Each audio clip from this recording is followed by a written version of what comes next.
Okay, here is a controversial opinion. COVID sucks. The good thing is that schools, workplaces, and everything in between has already coped with the virus 2 years plus now. But here is a question that no one has really asked. How has the Catholic Church handled COVID-19, particularly in Savannah? I bet you're wondering, right? Well, I'll tell you anyway.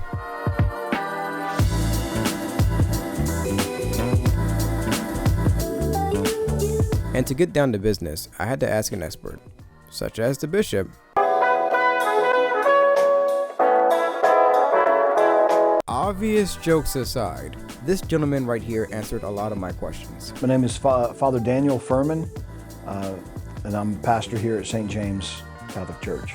Well, I was raised in the church, and I've been ordained a priest since 2004, and I've been here at St. James since 2017. But I've been involved in the diocese, kind of assisting the bishop with decisions and advice since 2007.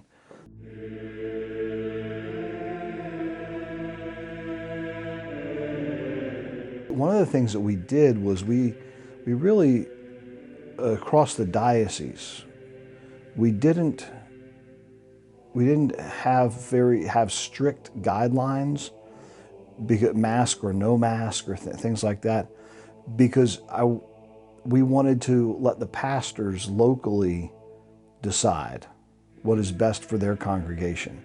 Some churches didn't open up for public worship until long after the Pentecost that year, and that's okay. They were we wanted to leave it up to the local pastor's discretion, because he knows his people the best, right? So some of our pastors chose, nope, we're not going to open up, and that, and then others said, no, we're going to open up. We're going to take these precautions, and we're going to open up. So different pastors approach it in different ways, and the diocese really wanted to let that happen on the local level. But how local can we go?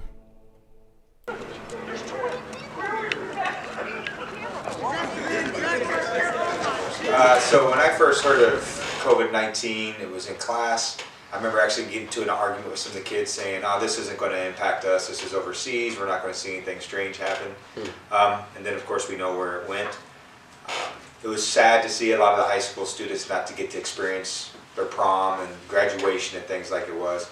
Even with all the deaths we were seeing, it affects people in many different ways. I agree with Father Furman. I think it's, even though we had guidance from our bishop and from higher ups, it was pretty much allowed to let each pastor kind of make some rules or things to follow within the church. Easter and not having some masses that happened early on in 2020, I think hurt the church as a whole. It hurt some people not being able to celebrate with the Eucharist. But we've moved away from that. We started moving back to some normalcy within the church. Although it has taken quite a while for people to come back. Some people are certainly not coming back, or if they are, they're coming back with a lot of caution and constant reminders of practices. Like we don't give out the chalice of the precious blood still. But yeah, people seem to want to also think that going to Mass with just the online experience.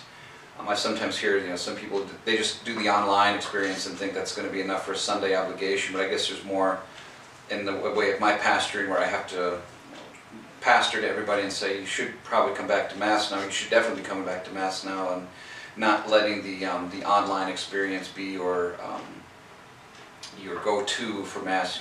Getting people back in the pews has been a struggle. Yeah, we just need to be together, and so just to echo what they said, that we need to get back. We need time, face time with everybody, with the community, and build those bonds back up. Because we just need it, but yeah, that's it. Perfect. Okay, throw me a bone, because I'm going to use my internship advisor as an example of this. I don't think I ever found myself in a position where I felt like something was being handled too strict, where I was thinking, this is ruining my experience, where, I'm just trying to come in and you know, have that relationship with God and to focus on those things. I think at the end of the day, you know, whether it takes wearing a mask or socially distancing, doing those things, whatever we have to do to keep others safe, then that's fine. Obviously then too, when the church was closed for a period of time, you know, everything was basically closed for a long time.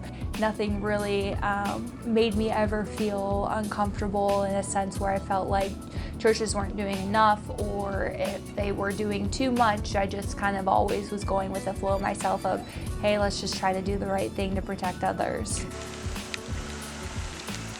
Everyone has something to say about this.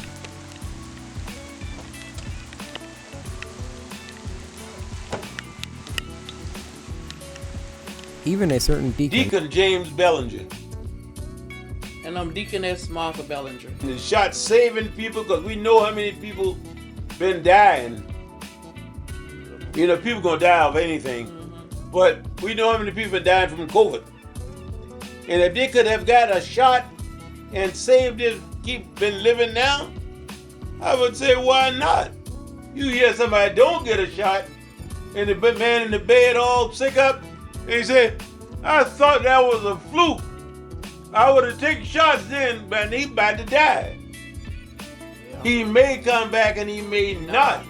My thought is, if they got shots and the shots saving people, why not? Okay, I think you get the point. Oh, we're good? Okay. Yes. One last thing I wanted to say before I graduate. What was it? Oh, yes. I need to know.